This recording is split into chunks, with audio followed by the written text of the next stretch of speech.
City millionaire living his dream gets a call from his estranged mother, what he finds in his hometown that autumn changes everything. Before we dive into the story, make sure to hit that like button and subscribe so you won't miss the next stories. Stay tuned until the end, things are about to get intense. Now, let's get into it.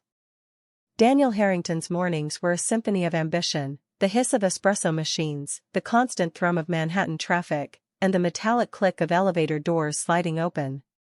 From his office on the top floor of a gleaming tower, he looked out at the city, his empire.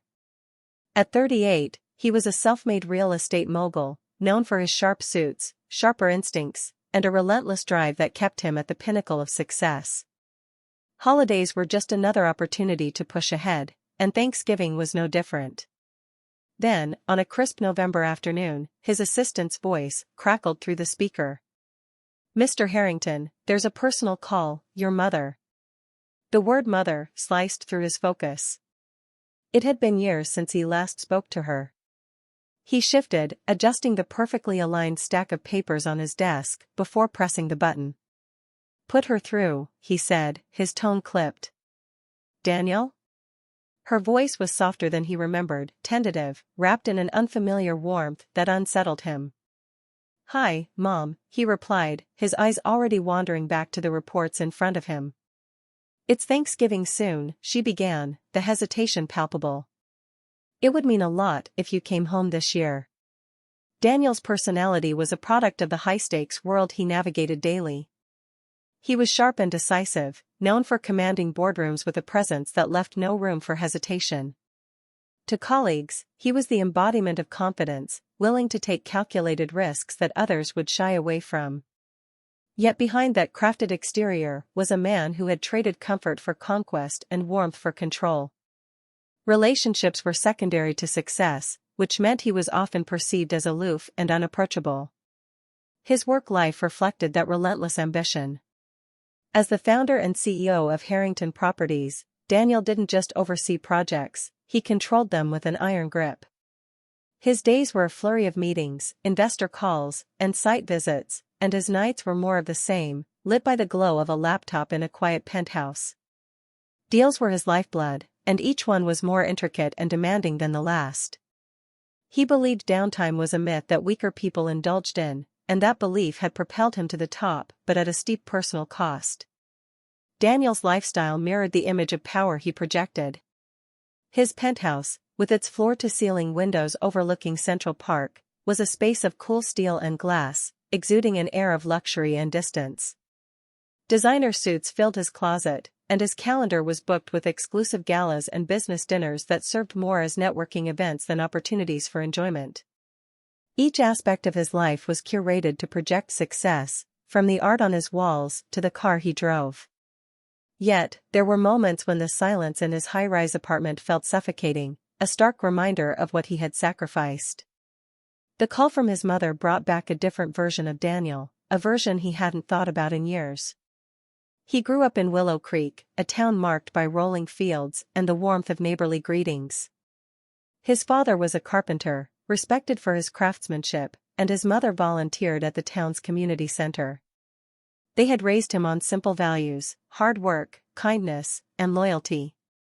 But as a young man, Daniel had craved more than the predictable life of small-town routine, more than the legacy of simple, honest labor. College in the city was the first step toward what he saw as freedom, a step that turned into a sprint as he built his empire. As his success grew, so did the distance from his roots. The boy who once played on dirt roads and helped his father build wooden benches became a man who barely recognized the smell of pine or the sound of a creek. Every year brought a new project, a new title, and another reason to stay away. Memories of home were gradually buried under contracts, stock prices, and blueprints. Willow Creek, and the simpler life it represented, faded to little more than a backdrop in stories he never told. Ambition had given him everything he thought he wanted, but at the cost of who he once was. "It's busy here, Mom," Daniel said, the practiced excuses already forming on his lips, but he hesitated. She spoke again, her voice quieter, almost fragile. "Your father would have wanted this." The room seemed to shrink around him, and for a brief moment, He could almost smell the wood shavings in his father's workshop, hear the sound of the creek that ran behind their house. But that life, that boy, felt worlds away. Before he could say more, the call ended, leaving only the low hum of the city outside his window. Packing for Willow Creek felt absurd. His closet was a testament to his life in Manhattan, meticulously organized rows of tailored suits and pressed shirts. He pulled out a navy sweater and a pair of jeans he hadn't touched in years, as if wearing them might reconnect him to a part of himself long buried. The suitcase sat open on his bed, half empty, mirroring the uncertainty gnawing at him. Could he really afford to step away, even for a few days? He glanced at his phone, buzzing with emails and notifications, each one reminding him of what awaited his return. But as he folded the sweater and placed it into the suitcase, he realized he had already made his decision. The town of Willow Creek was like an old photograph brought to life, full of colors that felt strangely vivid against the backdrop of Daniel's memories. His luxury car rolled through the narrow, leaf-strewn streets, its polished black exterior catching the glints of late autumn sunlight. As he passed familiar storefronts and the town's small park, decorated with strings of orange and gold in celebration of Thanksgiving, the past rushed back in pieces, the high-pitched laughter of friends playing tag after school, the crisp scent of cider from the market, the crunch of leaves under his feet. The memories were both comforting and foreign, reminders of a time when life was simpler. Daniel's grip on the steering wheel tightened as he slowed in front of Maple's Diner, its painted sign swinging gently in the breeze. The place looked almost the same as it did when he was a teenager, save for the new coats of paint that tried, and somewhat failed, to hide the years.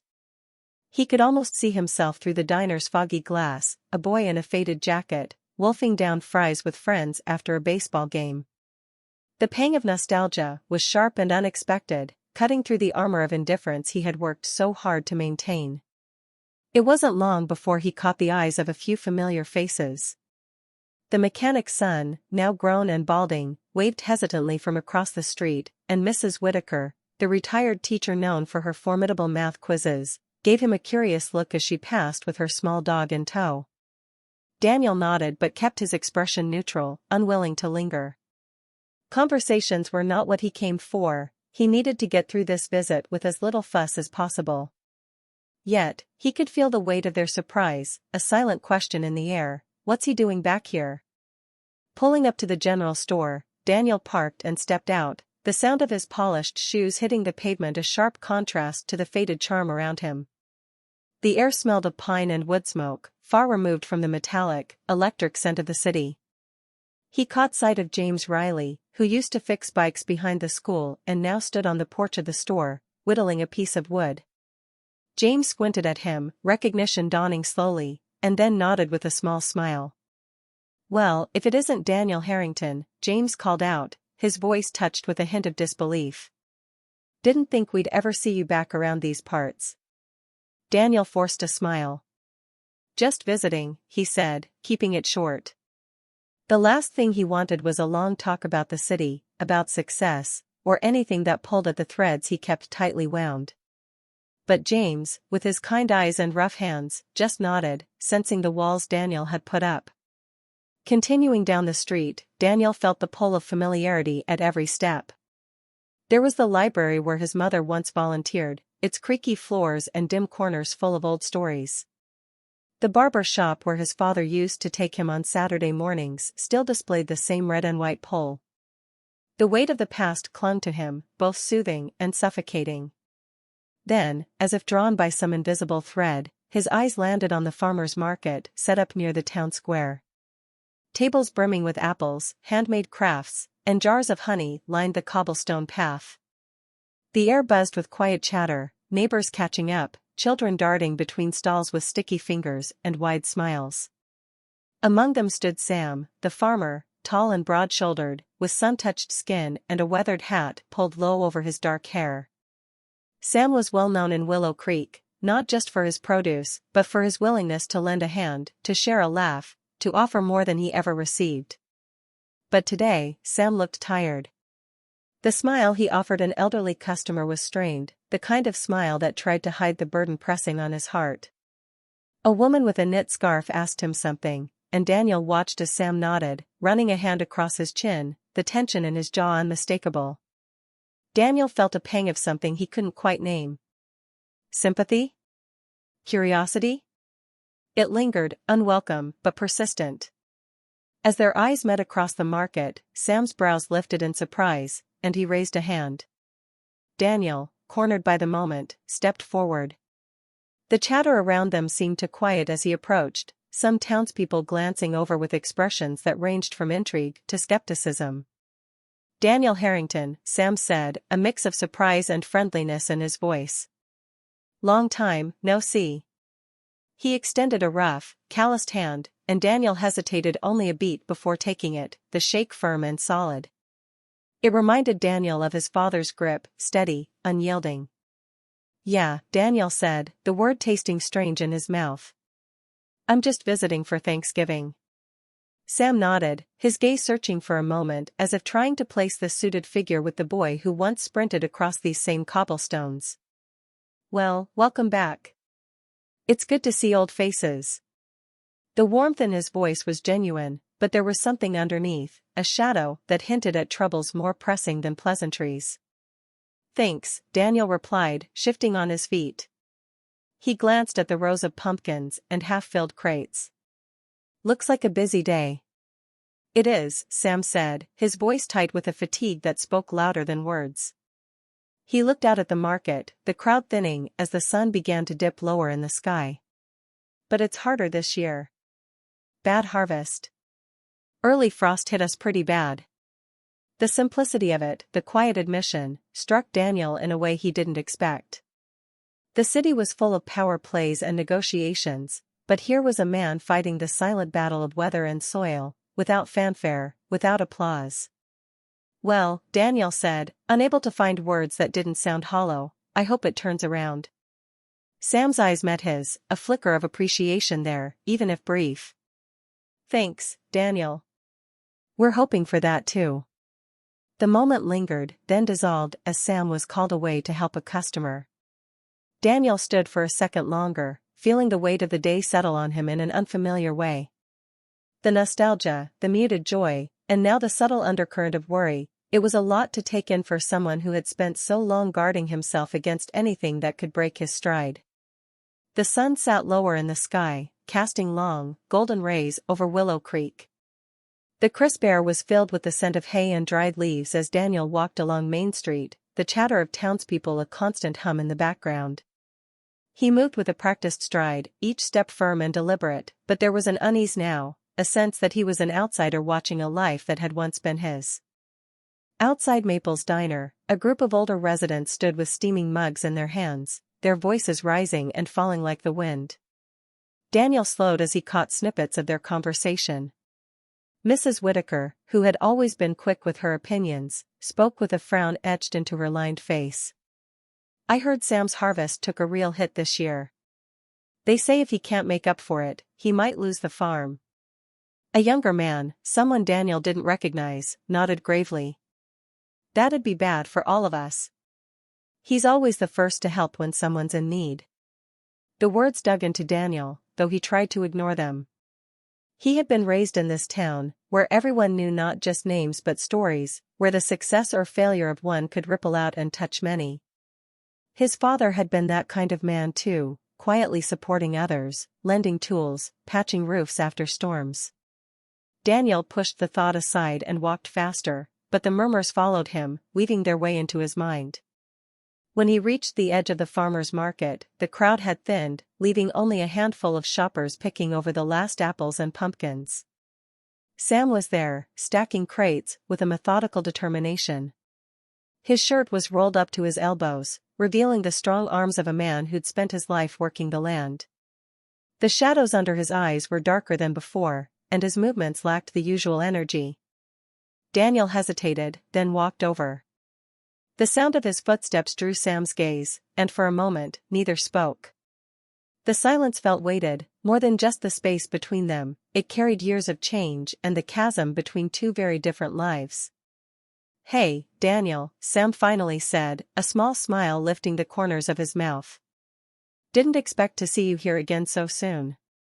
Just walking around, Daniel replied, his voice even but lacking the ease he carried in business meetings. He nodded at the crates. Looks like a tough season. Sam's expression shifted, the polite mask slipping just enough for Daniel to catch the worry beneath. It's been hard, he admitted, wiping his brow with the back of his hand. The frost came early, wiped out a good chunk of the crops. I'm trying to make do, but, well, you know how it is. He chuckled softly, but it didn't reach his eyes. Daniel nodded, his gaze drifting to the stalls, now half empty. It was easy to see the gaps, the absence of jars of preserves, the missing baskets of late-harvest squash. The market, once a vibrant patchwork of colors and voices, felt muted. He shifted, uncomfortable with the unfamiliar stir of emotion. It was one thing to hear the townspeople talk about Sam's troubles, it was another to stand in front of him and see the weariness firsthand. I'm sorry to hear that, Daniel said, and to his surprise, he meant it. The words felt awkward, insufficient, but they were all he had. Sam's smile returned, warmer this time, though still tinged with exhaustion. Life has its seasons, right? My father used to say there's always a way through, even if it's not the one you planned.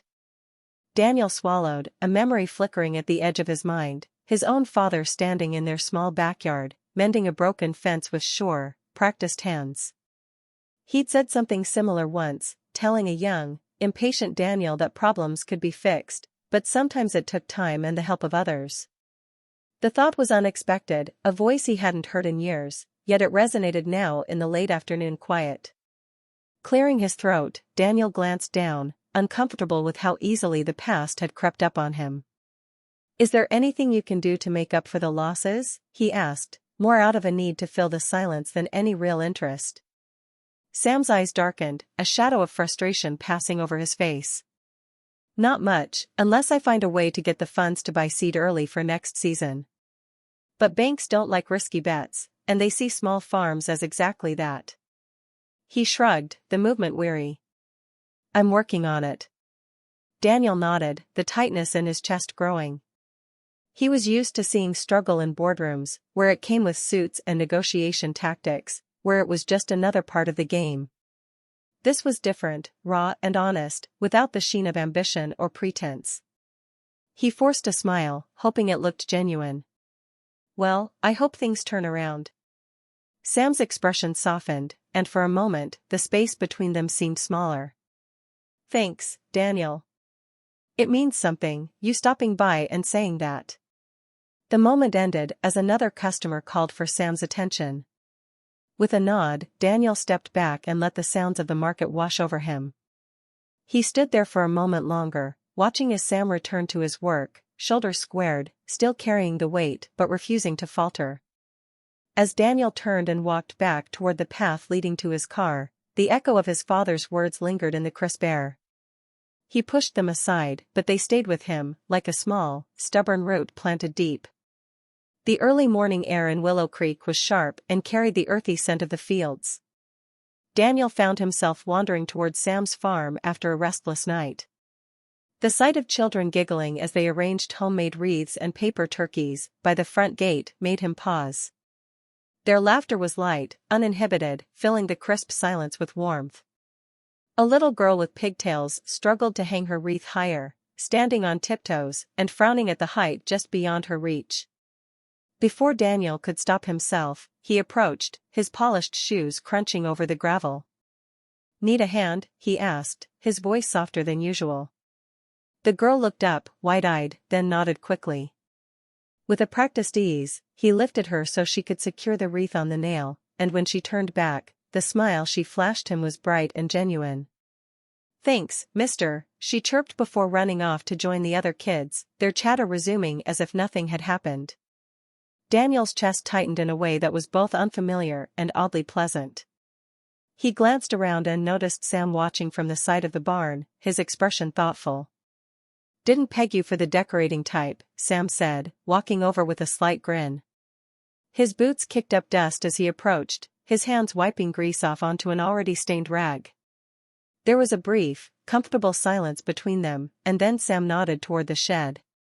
I could use an extra pair of hands, if you're willing. Daniel hesitated, a reflex born from years of prioritizing efficiency over anything that felt remotely unproductive.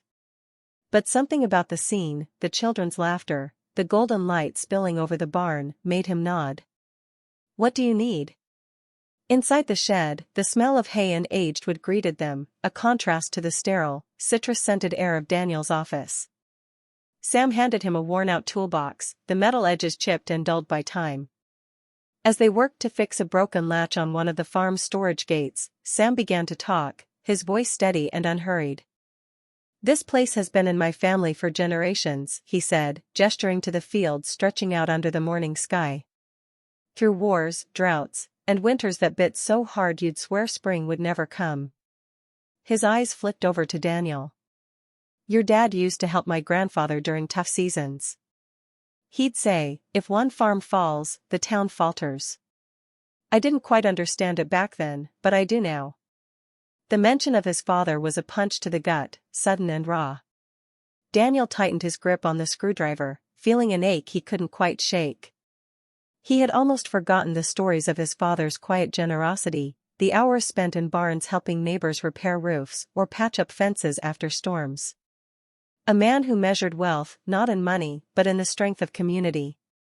"Sounds like him," Daniel managed, the words rougher than he intended. Sam's eyes met his, and for a moment they shared an understanding that needed no further comment. By the time they stepped out of the shed, the sun was higher, and the farm seemed more alive. A few women from the town were setting up long wooden tables draped in checkered cloths, their hands busy arranging baskets of corn and bouquets of dried wildflowers. The scene was bustling, layered with the aroma of fresh bread and the laughter of old friends catching up. Sam nodded toward the gathering. "You should join us tonight. We're prepping for the town's Thanksgiving feast." Daniel started to shake his head, instinct urging him to retreat. But before he could refuse, a voice called out, drawing both men's attention. Mrs. Whitaker, holding a tray of pies, beckoned with a wave. "Don't think you can show up and not take part, Daniel," she shouted, her tone playful but firm. He felt a smile, small and unbidden, pulling at the corners of his mouth. "Looks like I don't have much choice," he said, half to himself, half to Sam. The farmer's grin widened. "Good," Sam replied. "It's time the town saw that you're still one of us." The evening came swiftly, the sky streaked with hues of amber and violet. Daniel stood at the edge of the gathering, his hands stuffed in his pockets, trying to appear as if he belonged. The townspeople moved seamlessly around him, setting down platters and exchanging stories that crackled with shared history. Children darted between tables, their energy relentless, while the older folks offered quiet smiles and nods in Daniel's direction. A group of teenagers unfolded string lights, looping them around the wooden beams of the gathering space, casting a warm glow. The soft strum of a guitar began, and an old tune filled the space, one Daniel recognized from the fairs of his childhood. His guard dropped, piece by piece, as he watched the community come together with a unity that felt foreign and comforting all at once. Sam approached, handing him a mug of cider. "You know," he said, sipping his own, "it's in moments like this you remember what's worth holding on to." He glanced at Daniel, his gaze thoughtful but not probing. "Even if it takes some of us longer to come back around." The morning began with the gentle light of dawn spilling across Willow Creek, gilding rooftops and fields in a warm glow. The quiet was punctuated by the distant crow of a rooster and the creak of wind chimes, a melody that should have felt calming. But Daniel's phone buzzed sharply on the nightstand, pulling him back into a world that demanded his attention. He rubbed the sleep from his eyes, half aware of the weight that had settled in his chest over the past few days. The name flashing on the screen made him sigh. Victor Langston, the head of a major development firm in New York. Victor had the charm of a shark and the patience to match. Daniel thumbed the phone to his ear, forcing the fatigue out of his voice. "Victor, it's early." Early for some, Victor's voice crackled, smooth and full of energy. "Look, we need you back in Manhattan. The investors are biting, but they're skittish. We need you to close this, Harrington. By tomorrow, if possible." Daniel's jaw clenched. This was the deal he'd been working on for months, the kind that could make headlines and cement his influence. Yet, as Victor spoke, Daniel's gaze wandered to the frost-tipped fields visible through the window. He could see Sam and a few farmhands moving slowly, assessing the damage from the unexpected cold snap that had hit the night before. "I need a little more time here," Daniel said, the words surprising even him. There was a pause. Victor's tone shifted from upbeat to edged. "Time? Daniel, this isn't a charity. You're either in or you're out." The conversation ended with promises to touch base later, but the words sat heavy, leaving Daniel standing in the quiet room, phone still gripped tightly in his hand. The reality of his two worlds colliding made his head spin. He was torn between the life he'd built with ruthless dedication and this place that stirred something long dormant. The news of the frost had traveled fast, spreading worry across the town like a shadow. Sam's farm, already strained, was now on the edge of real trouble. A handful of townspeople gathered by the market, speaking in low tones, their faces lined with concern. Daniel walked past them, catching phrases that gnawed at him: "Might not make it through the season, not enough to sell, we need to help." He found Sam by the edge of the field, bent over a row of frost-burned crops. His shoulders were hunched, and there was a stillness about him that spoke of exhaustion. Daniel approached, his footsteps careful as if he were walking into something fragile. Sam straightened, running a hand through his hair. The weariness in his eyes was palpable, but he managed a small nod. "Morning," he said, the usual warmth in his voice muted. "I heard about the frost," Daniel said, feeling the inadequacy of the statement even as he said it. "Yeah," Sam replied, looking out at the fields with a mixture of resignation and hope. "Nature has its way of reminding you who's really in charge." There was a silence that settled between them, not uncomfortable, but heavy. Daniel's gaze drifted to the distant barn, where he used to sit as a kid watching his father chat with the farmers who came by. He hadn't thought about those moments in years, but they came back now, vivid and sharp. "Your dad used to say that a bad season was just part of the story, not the end of it," Sam added, a faint smile crossing his lips. "I think he believed in this place more than anyone." The words hit Daniel like a wave. His father, always so steady, had been the glue that kept pieces like this from falling apart. Without realizing it, Daniel's fingers brushed the edge of his phone, feeling the vibration of another incoming call from the city. He ignored it. Later that evening, Daniel found himself alone in the room he had grown up in, everything feeling both familiar and distant. The wallpaper, worn and yellowed, held memories of late-night stories and childhood dreams that seemed so far removed from who he had become. He reached for a dusty box, tucked under the window ledge, its edges soft from age. Inside were letters and photographs, pieces of a life he'd walked away from. One photo caught his eye, a picture of his father, broad-shouldered and smiling, standing next to Sam's grandfather, by the old barn. The two men, faces lit with joy, seemed invincible. Daniel sat on the edge of the bed, the quiet pressing in, and felt an ache he couldn't shake. In that moment, the echoes of boardroom successes and applause felt hollow, like the space between him and the man he once admired. A folded letter slipped from the box, landing at his feet. It was a note from his father, written in the precise, looping handwriting Daniel knew well. Daniel, don't forget that what you build is only as strong as those who stand with you. Remember that life isn't just about what you gain, but what you give back. The words blurred as Daniel read them again. The quiet weight of the night wrapped around him, deep and unforgiving. Outside, he could hear the low murmur of the town preparing for the Thanksgiving feast, the laughter of children still decorating, undeterred by the frost. It was a scene he'd forgotten he loved, one that his father had cherished. He closed his eyes, the letter still in his hand, and for the first time in years, Daniel didn't know which life he wanted to choose. The pull of ambition was strong, but here, surrounded by memories and people who remembered the best of him, he began to question if ambition alone was enough. The following morning, the sky was a soft blend of blue and gold, but the crisp air carried an edge that whispered urgency. Daniel sat on the porch steps of his childhood home, the letter from his father still tucked in his pocket. The noise of his phone vibrating on the step next to him was an unwelcome reminder of the world he had momentarily left behind. He glanced at it, another call from Victor, and pushed it aside. For once, the city could wait. A decision settled in him, solid and clear. He stood, stretching out the tension in his shoulders, and started walking toward Sam's farm. The chatter of the market had already begun to hum in the distance, but as he neared the rows of frost-bitten crops, he saw Sam pacing, hands on his hips, eyes shadowed with worry. "Sam," Daniel called out, catching the farmer mid-stride. Sam stopped, looking up with a mixture of surprise and guarded hope. "Morning," Sam replied, adjusting his hat out of habit. "Something I can do for you?" "I was thinking," Daniel began, the words feeling foreign but right, "I know some people. Suppliers, distributors, contacts that could help us with equipment and supplies to bounce back from the frost." Sam's brow furrowed, skepticism replacing hope. "That's kind of you, but these kinds of favors don't come cheap, and this town isn't exactly flush with cash." Daniel nodded, understanding the weight of Sam's concerns. "It's not charity, Sam. We'll rally the town, host a Thanksgiving fair.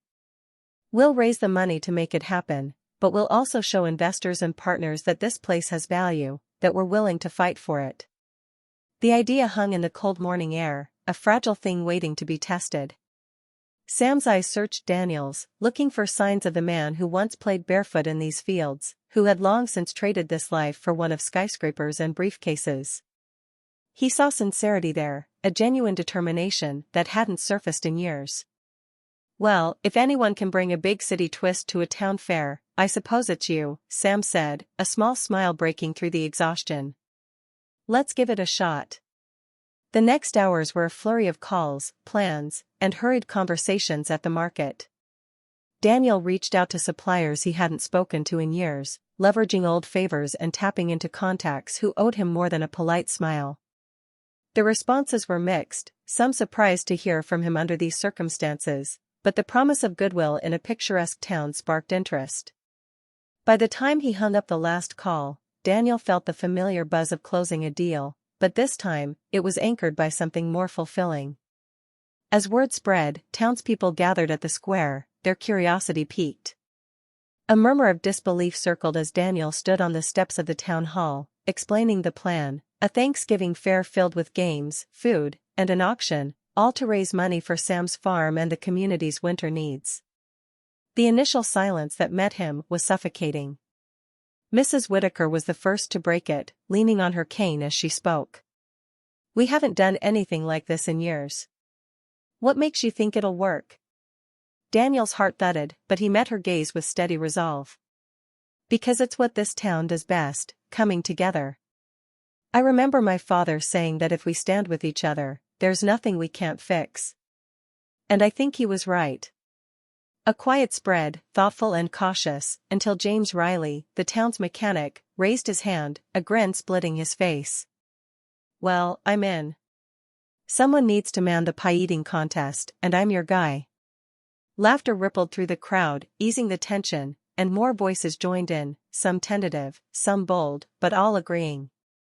Faces softened, nods replaced narrowed eyes, and the tide of doubt began to shift. The next few days were a whirlwind. Daniel worked alongside Sam, helping to set up booths, string lights, and coordinate with the few businesses in town that could donate supplies. He wasn't used to working with his hands, but the physicality of it brought a surprising kind of satisfaction. Mrs. Whitaker showed up with baskets of apples for caramel dipping, giving Daniel a curt nod that seemed to say, "I'm watching you." Teenagers who once only knew Daniel as a story their parents told were now asking him where to string garlands and how to set up the makeshift stage. As the fair took shape, the town's skepticism melted away. People who had eyed Daniel with suspicion now patted him on the back and asked him about the city, intrigued by this man who straddled two worlds.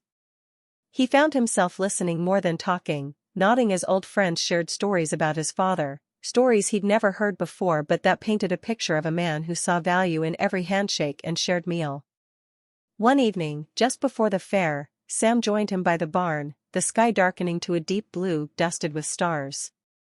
You know, Sam said, his voice carrying a hint of relief, I wasn't sure we'd see this town light up again like it used to. You've given them that, Daniel. Daniel looked around at the twinkling lights strung between trees, the laughter of children carrying on the wind, and the soft glow of lanterns casting warmth over faces that had learned to hope again. He felt something in him shift, a long-held weight lifting as he replied, It's not just me. It's all of us. The Thanksgiving fair buzzed with life as families and friends filled the town square, their voices mingling with the lively notes of a fiddle and the warm hum of conversation. Strings of lights crisscrossed above, casting a golden glow that turned the chilly November evening into something magical. Tables were laden with homemade pies, jars of preserves, and steaming dishes that filled the air with rich, savory scents. The energy was contagious, lifting even the most skeptical spirits. Daniel stood at the center of it all, a small smile playing on his lips as he watched kids racing each other in burlap sacks, their laughter ringing out like music. The scene felt surreal, not just because of the fair's success but because of his own presence there, comfortable, engaged, a part of the town's heartbeat once more. A little boy ran up, his face flushed from the cold, and tugged at Daniel's sleeve. Are you the one who made this happen? He asked, eyes wide with awe. Not just me, Daniel said, squatting down to meet the boy's gaze. A lot of people helped. The boy grinned and scampered off to rejoin his friends, leaving Daniel with a warmth that no city contract could replicate. Games and laughter spilled from every corner as people tested their strength at the high striker, competed in pie-eating contests, and took turns tossing rings at brightly painted bottles. The community came alive in a way it hadn't in years, the fair a reminder of what they could accomplish together. Daniel felt hands patting his shoulder, heard murmured thanks from passers-by who'd once watched him with suspicion. He joined in a tug-of-war match, to the surprise and delight of the kids and parents who cheered as he dug his heels into the ground and pulled with exaggerated effort. Watch out, Harrington! James Riley shouted, laughing as he leaned into the rope. Daniel's team won by a hair, collapsing into laughter and groans on the frost-speckled grass. He felt the joy bloom, unchecked and real, breaking through the last barriers he'd held tight for so long. Near the main stage, Sam stood with a microphone, his familiar hat now tipped back on his head as he surveyed the gathering. When he spotted Daniel, he waved him over. The crowd quieted as Sam began to speak, the crackle of the mic catching on the crisp air. Folks, tonight's not just about food and games, as wonderful as those are, Sam started, eyes scanning the sea of faces. Tonight's about remembering what we stand for. This fair was more than a fundraiser, it was a way to remind us that Willow Creek isn't just a place, it's a promise we keep to one another. There were nods, murmurs of agreement, and a few sniffles as people leaned in to listen. Sam turned, his eyes finding Daniel, who stood at the edge of the crowd, caught between pride and humility. I want to thank Daniel Harrington, Sam continued. For coming back not just with his name, but with his heart. For proving that no matter how far we go, we can always come home. A ripple of applause swept through the crowd, louder and more earnest than anything Daniel had expected. The sound carried more than just gratitude, it carried acceptance. Daniel's chest tightened, but not with nerves or the discomfort of being watched. It was something deeper, a feeling he hadn't known he needed. As the applause subsided, he stepped forward and shook Sam's hand, their grip firm and full of shared understanding. From the back of the crowd, Daniel caught sight of his mother, tears glistening in her eyes as she clapped, her smile a mixture of pride and relief. The last time he'd seen that look on her face was before he'd left for college, before ambition had drawn such a wide gulf between them. She pushed through the crowd, and when she reached him, she took his hands in hers, fingers trembling slightly. You did good, Daniel, she whispered, her voice breaking. The weight of years of silence, of missed calls and strained visits, seemed to fall away in that moment. He hugged her tightly, feeling the warmth of her embrace, the familiar scent of her perfume, and the love that had always been there, waiting. Thanks, Mom, he said, his voice soft but steady. He stepped back, his eyes catching the nods of old friends, James, who waved with a knowing smile, Mrs. Whitaker, who gave him a curt nod, the kind that meant well done, but don't think I'm going to gush. The connections that had felt impossible to repair now glimmered with hope, like the lights strung above their heads. As the night deepened, Daniel found himself wandering to the edge of the square, watching the town move in a rhythm that felt right. Children darted between adults, a few of the older kids took turns playing music on the stage, and the warm glow of lanterns bathed everyone in a gentle light. Sam joined him, holding 2 cups of cider, and passed one over. "You know," Sam said, looking out at the scene, "it's not just the farm that was saved tonight. People needed this. They needed to remember what it felt like to be more than just individuals." Daniel nodded, the cider warming his hands and chest. "Yeah," he said quietly. "I think I needed it too." The air shifted as a breeze swept through, rustling the leaves and carrying with it the notes of an old song someone strummed on a guitar. Daniel's heart felt light, untethered from the weight he had carried for years. He glanced around, the town's laughter and joy swirling around him, and he realized that coming back had filled a space in him he didn't know was empty. The glow of the fair had begun to fade as people drifted home, their voices now low murmurs, carried on the cool night air. Daniel lingered near the barn, watching as a few lanterns flickered in the distance. Sam approached, a quiet shadow among the hay and wooden beams. He carried an old leather-bound book in his hand, the corners worn and soft from years of handling. "I didn't think tonight could have turned out better," Sam said, his voice carrying both exhaustion and gratitude. Daniel smiled, a rare, genuine one that came without effort. "It felt right," he admitted. They stood in silence for a moment, comfortable and heavy with the shared experiences of the past days. Sam's gaze shifted to the book in his hand, fingers tracing the edge absently. "You know, there's something I think you should see," Sam said, handing the book to Daniel. The cover bore no title, just the texture of aged leather. Daniel opened it to find handwritten notes and small sketches scattered across the pages.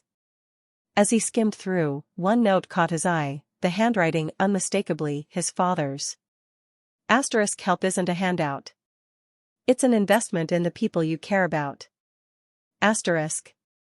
Daniel's breath hitched, memories rushing back, his father's laughter, the feel of his steady hands on Daniel's shoulder as they worked side by side. He looked up, eyes questioning. "Your dad," Sam began, leaning against a post, "he helped me start this farm. I was young, didn't have much but a dream and a patch of land. He gave me the tools, the know-how, and more belief in myself than I deserved. He didn't just talk about community, he built it, day by day." The weight of the words settled in Daniel's chest. His father's legacy wasn't the patchwork of stories Daniel had pieced together over the years, it was this, tangible and alive, woven through the fields and the people who still remembered. It wasn't about ambition, but about giving back, about standing together. Daniel closed the book slowly, his decision crystallizing. The urgency of Manhattan, the deal that had demanded his return, seemed smaller now, a distant hum compared to the quiet power of what stood before him. "I need to make a call," Daniel said, pulling out his phone. He walked a few paces away, listening as the ringing echoed. Victor picked up on the second ring, his voice sharp, impatient. "Daniel, tell me you're on a flight tomorrow." "I'm not, Victor," Daniel said, each word firm. "I'm stepping back from this deal." The pause was almost loud. "You can't be serious. This will cost you more than just the deal, it'll cost your reputation." "I know," Daniel replied, exhaling slowly. "But I'm done choosing only what benefits me. There's more here that matters." Victor sputtered a few more threats before ending the call abruptly, but the silence that followed was calm, clean, like the last note of a song that lingered long after it ended. Daniel slipped the phone into his pocket and returned to Sam, who hadn't moved, eyes full of questions. "You're not going back?" Sam asked, brow lifting in surprise. "No," Daniel said, a smile breaking through. "I'm staying. I want to invest in this place, in what my father started. A cooperative, something to give back to the town, help it thrive." The weight that had hung around him since his return began to lift, piece by piece. Sam's face split into a wide grin. "Then we're going to need more hands." The fair's cleanup became a gathering of its own, People who had already started home turning back as news spread that Daniel was staying and looking to invest in the town's future. Laughter erupted as James Riley attempted to stack chairs but ended up knocking them over, and Mrs. Whitaker, still sharp as ever, instructed teenagers on how to fold tablecloths properly. Later, Daniel found himself sitting on the porch of his childhood home, the warm light from the window casting a glow over his mother's figure as she joined him. She carried 2 steaming cups of tea and handed one to him, settling beside him with a sigh. "You know," she said after a moment, eyes fixed on the stars, "I used to pray you'd find your way back. Not just to us, but to yourself." Daniel sipped his tea, the warmth grounding him. "I didn't realize how far I'd gone, Mom. I thought I had everything figured out, that building a life meant bigger, better, more. But it wasn't enough. I forgot that home wasn't just a place, it was people." She reached over, her hand gentle as it rested on his. "Your father would be proud. You found something he always wanted for you, to lead with your heart, not just your head." Emotion welled up, but this time it felt right, not something to push away. "I'm going to be here more often," Daniel promised. "Not just for the big moments, but for the little ones too." His mother's smile was radiant, the lines around her eyes deepening as she blinked back tears. "I'd like that very much," she whispered. Sam's farm was alive with the spirit of Thanksgiving. Lanterns hung from tree branches, their soft glow mingling with the stars overhead. Long tables draped in cloths ran the length of the barnyard, laden with dishes brought by neighbors, roasted vegetables, warm bread, golden brown turkeys, and pies glistening with sugar crystals. The air hummed with warmth and laughter, a symphony of shared joy and the sound of a community bound tighter than ever. Daniel stood at the edge, taking it all in. The transformation was incredible. A week ago, these fields had seemed weighed down by frost and worry, now, they were filled with life. He recognized faces from his childhood, friends of his parents who waved at him as if he'd never left. Teenagers laughed as they served cider, and children wove between the tables, their cheeks pink from the chill and excitement. "Ready?" Sam asked, coming up beside him, an easy grin on his face. He held out a mug, the steam curling in the cold night air. "The crowd's waiting for your big moment." Daniel chuckled, accepting the mug. "I don't know about that.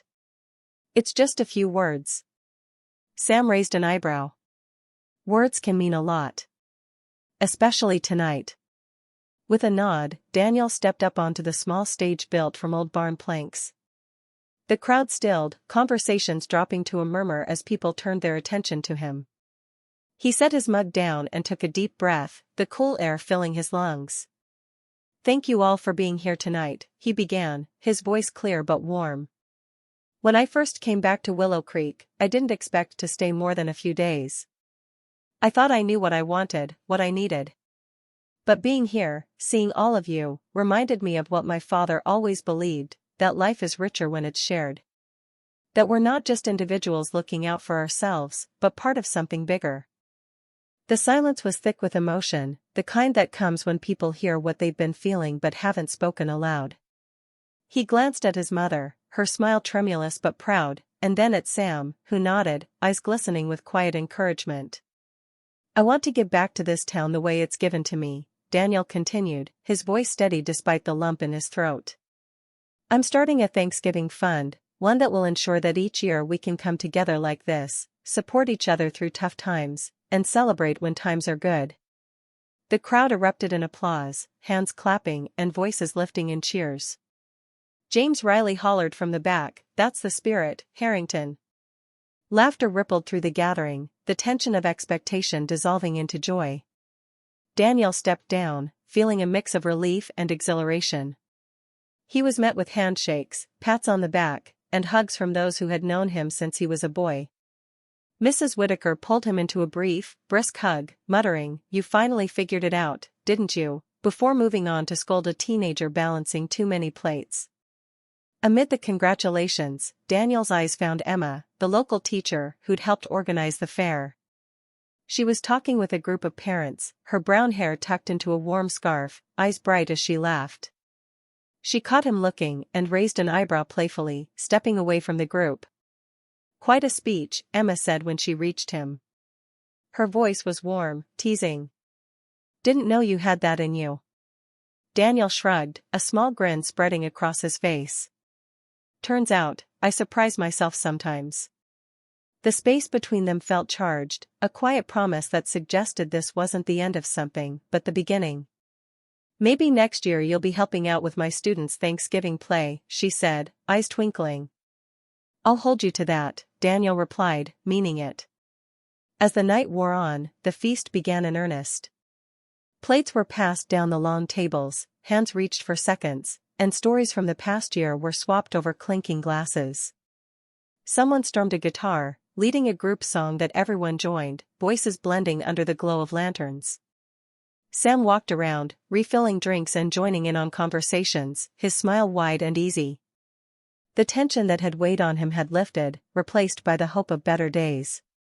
Daniel sat next to his mother, who leaned in close, resting her head on his shoulder for a moment. "This is how your father would have wanted it," she whispered.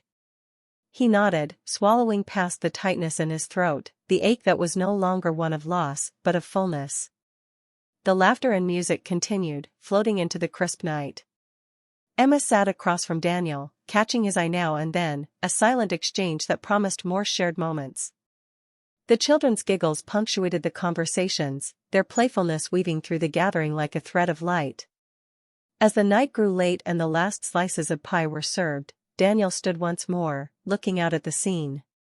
Sam's farm glowed with lanterns and laughter, and the stars seemed to watch over them all, steady and bright. He felt a deep sense of belonging that he hadn't known he'd been missing. The camera panned out, capturing the warmth of the gathering, the unity of the town, and the peaceful look on Daniel's face as he raised a glass, surrounded by those who had welcomed him home. And for the first time in years, he was home. Truly, undeniably home.